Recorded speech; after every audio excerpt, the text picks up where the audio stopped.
Today we're going to do a comparison between our subject, which is on the right, and the left is the next door neighbor. Notice that the neighbor has a proper crown overhang at the top of the chimney, and they also have a gutter and a downspout or gutter type system. We are missing a proper drip edge.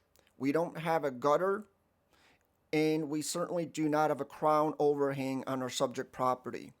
This will lead to streaking of water directly from the top and then down the actual chimney, and it's actually hitting, not pictured in here, the limestone cap. This will further accelerate the deterioration and aging of the brick and mortar.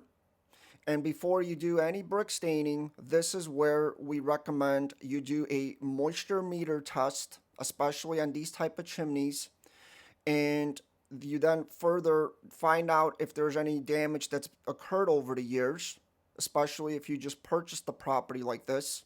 We recommend that you first fix the top, fix the remedy, and then prevent any streaking in the future before your next brick stain project.